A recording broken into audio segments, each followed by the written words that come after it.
Good afternoon, one and all. Welcome back to Red's Homestead. So I've got a certain project that I'm going to work on. I'm not going to say what it is because I feel like I'm going to jinx myself again if I do. But before we do that, garden. It's springtime. At least it really feels like springtime. It's about 70 degrees right now. And so I went ahead, I have my cold hardy-ish starts out here now. Just got everything planted. So far what we have got, that's my asparagus bed. That won't be coming up for quite a while. And then on this side, this is my garlics right here.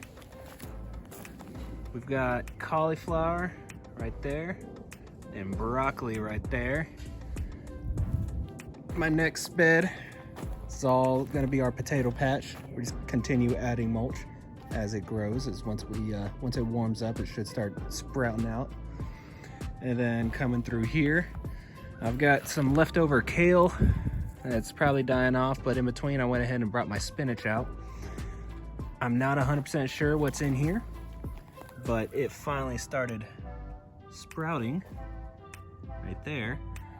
I want to say this could be more kale and lettuce or spinach, but I'm not 100% certain. And these over here, again, not 100% certain because I didn't label everything, but I do know from about here to there is my carrots.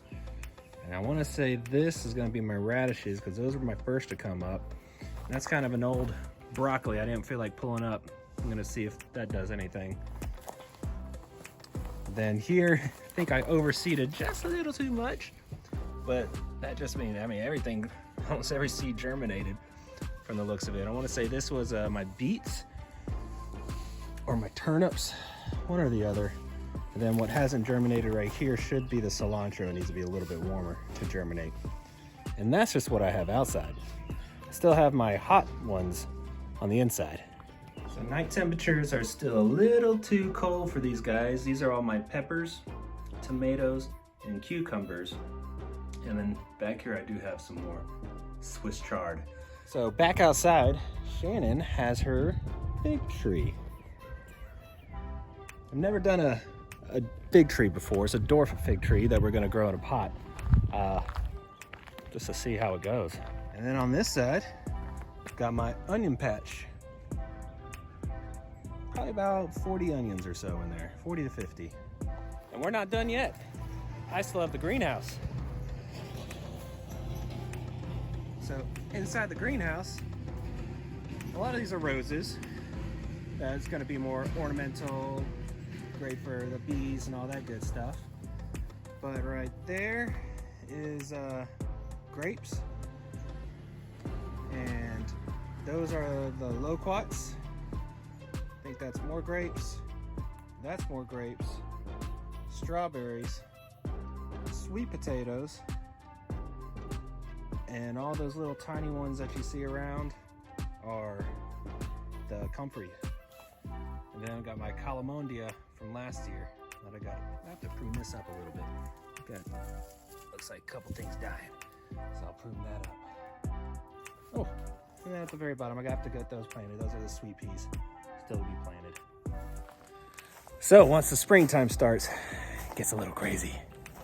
That's when all the green comes out. All the veggies begin. Love this time of year.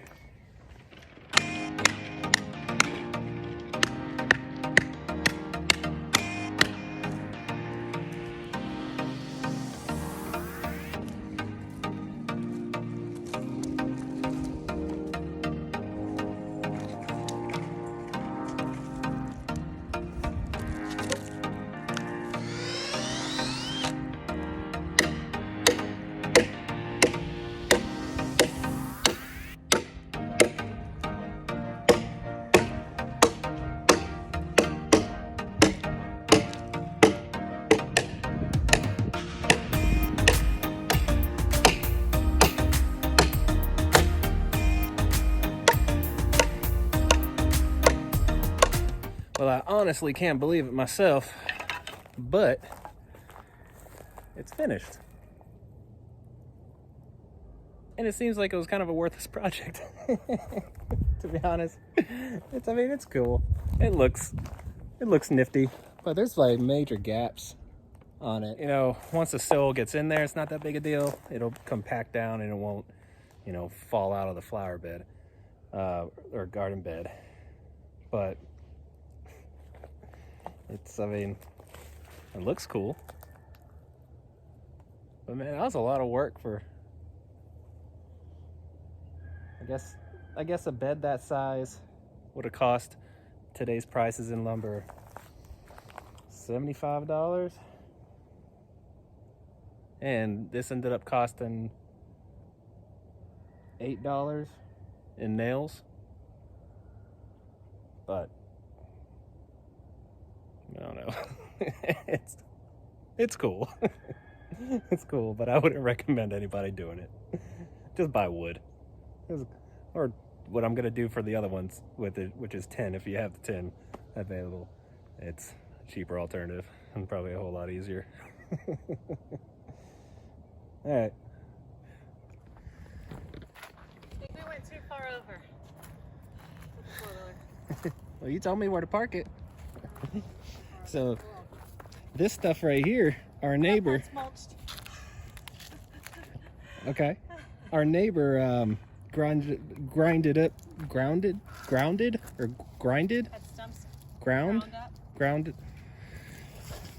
He made a stump disappear.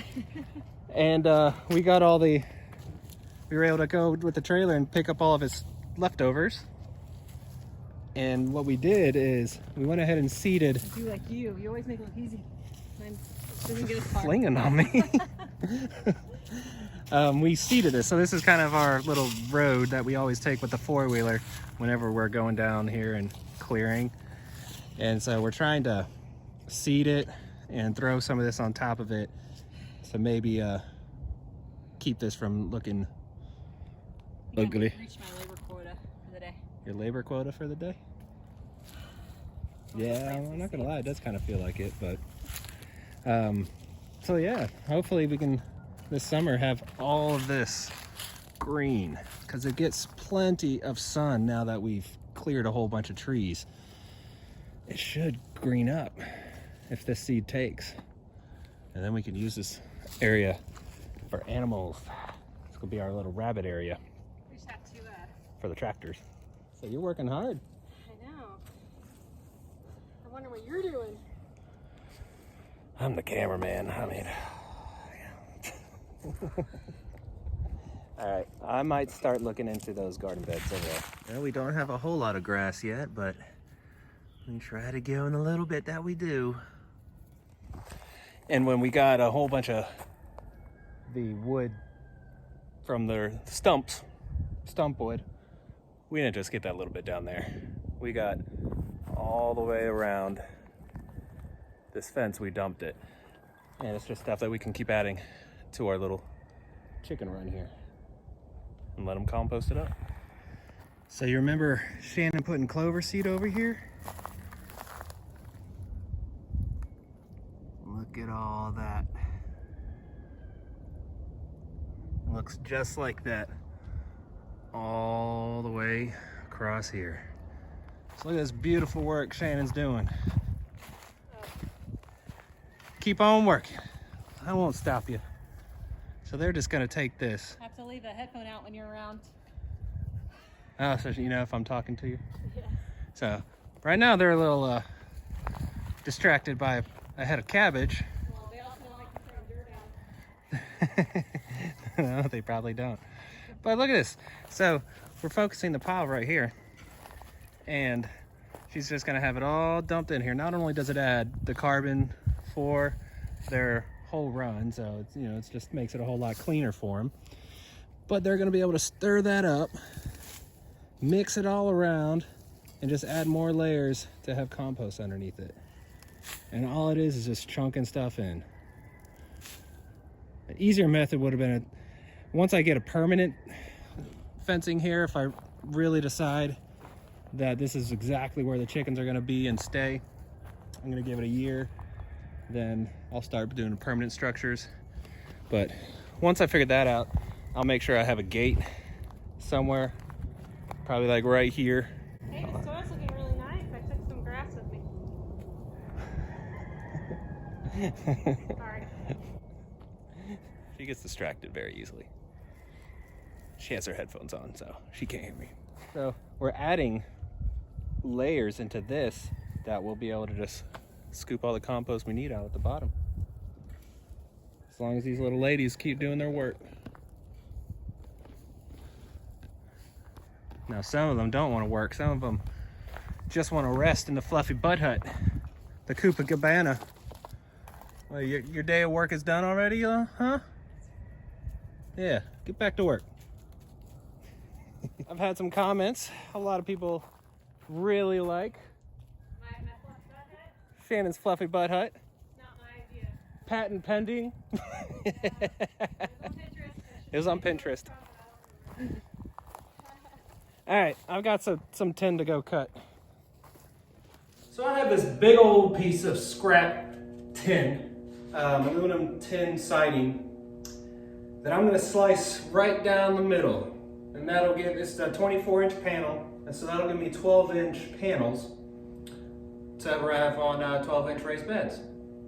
Hopefully my jigsaw can make this pretty smooth, or else I have to use 10 steps.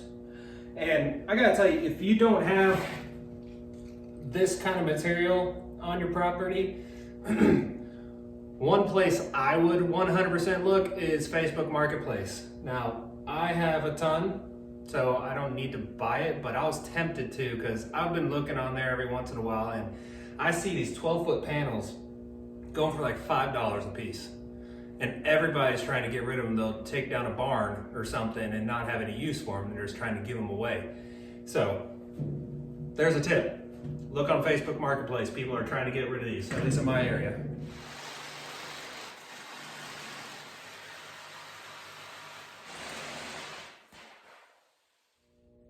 I recommend ear protection.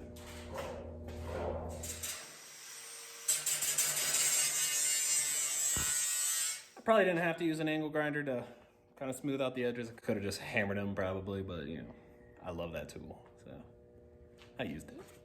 So there's probably a whole bunch of different ways to do this, but I'm gonna do it the way I have it in my head. So I have some extra cedar 4x4 posts that I had from an old project a long time ago I dismantled of my kids' bunk beds when we moved here, because the bunk beds wouldn't fit in the house. So I'm thinking those are gonna be the corners. Is that 4x4 post? There it is. That 4x4 post. And so I screw those in with just your regular like roofing screws, tech screws. And then I'll have these little landscape stakes every few feet, maybe less. I'll kind of see structurally how it feels, how many I'll put in. And then every time I connect the two pieces of tin, I'll put it at a 2x4 and connect them like that. So let's see how this works.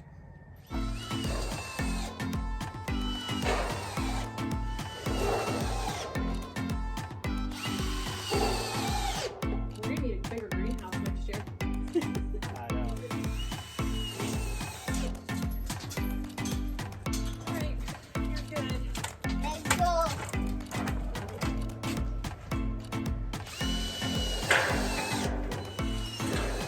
What are you planting? These are my elderberry.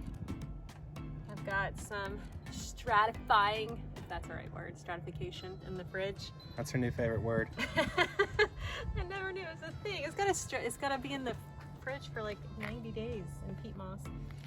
But I don't have that kind of patience, so we're just gonna see what happens. And then this tray is just gonna be my dollar store flowers. See if I can get those come up. Okay. And they'll go Cool. in the greenhouse. That way I can pot them and not have to pay like, you know, money for already grown flowers. Yeah, no money. So, just like I planted little, what are those, magnolias? Oh, marigolds everywhere. Trying those different ways. Oh, and 'Cause those deter pests from your garden. yes, marigolds are Certain pests. fantastic to I think have. like the hornworms or whatever. Yep, I like to put them. I'll put beans in my tomatoes to nitrogen and marigolds to keep the hornworms. Uh-oh, I think It flew away. No, it didn't. That did. Seed packet. The kids distracted me. What she also did, so this is a big slopey area that we don't ever, as of yet, used. So we got, again, dollar store wildflower mix. It's like a hummingbird mix type thing. Just scattered all throughout this area, all the way down. Let's see what comes up. Yeah, just like that. So, I'm gonna hold it there. Gonna release it.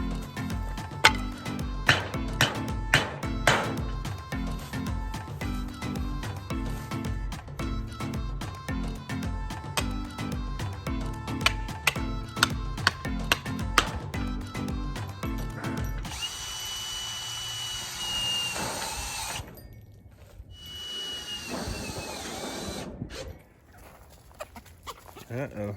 My wifey just threw in some grapes in here that are starting to rot. I don't think they've found them over here yet. They found a couple of them. She's got a whole stockpile while they're fighting over one grape over there. I always see that. It's like, dude. There's like a whole bunch right here. I'll leave my girl alone. Find her out. Right there. Right there. Better get out here with your sunflower seed. Right there. There you go. Yeah. There you go. We're gonna go get some to eat. Until next time, guys.